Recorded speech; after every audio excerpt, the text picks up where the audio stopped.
Welcome to AP Biology. Today's presentation is going to be on meiosis and sexual reproduction. We've talked about mitosis already. Meiosis is a different way of dividing cells. When we do meiosis, we start off with a normal number of chromosomes, and after meiosis, we only have half the normal number of chromosomes, and we'll talk about why as we go through this video.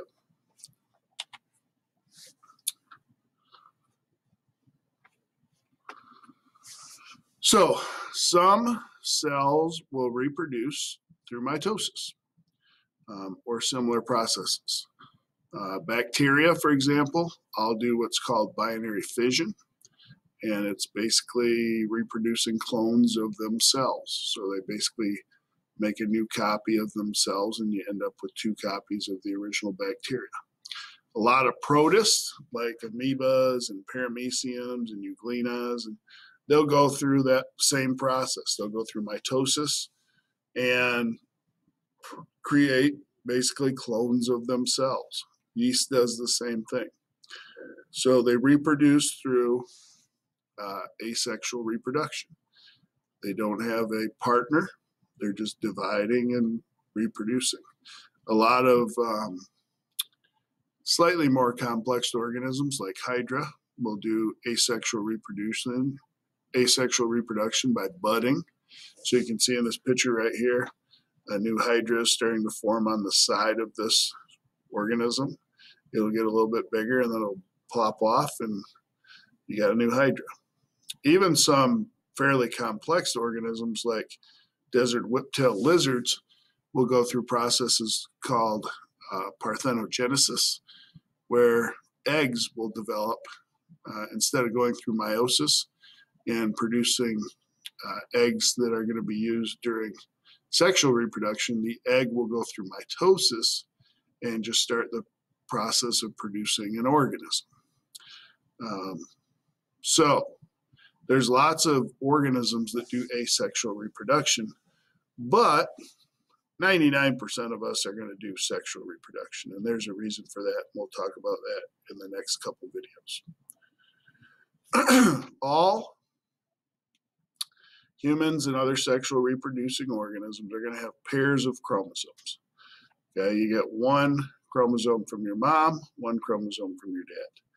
These two chromosomes have similar information. They both, for example, will have a gene for, say, eye color. Let's say the eye color gene is right here and right here.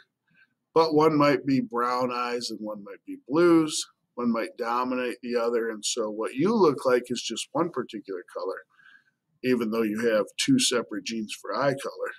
But you do have the potential then to pass that color that's not expressed in you onto your offspring.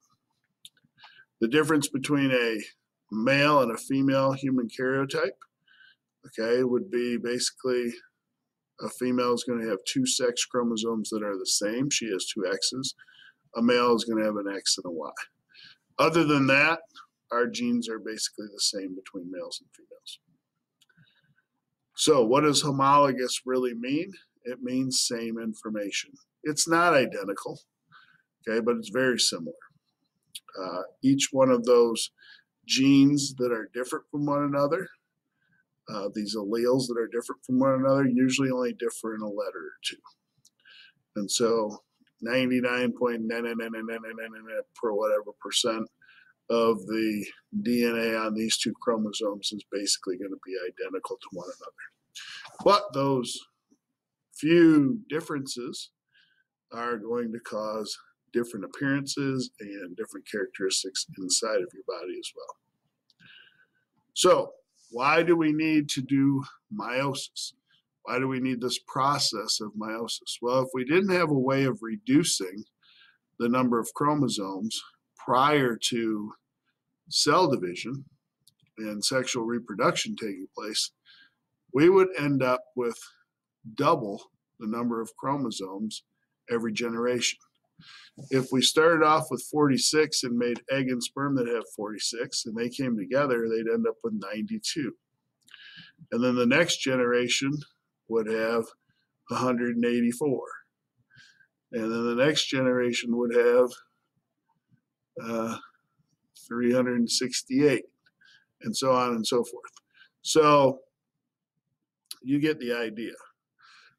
So what we have to do instead to maintain the proper number of chromosomes, and also in this process, we're going to mix things up and create more variation, which is important to sexual reproduction. We have to reduce the number of chromosomes. So meiosis is going to be involved in reducing the number of chromosomes from 46 down to 23, so that when fertilization takes place, we get back up to 46. And we will discuss how meiosis can create some variation in the next video.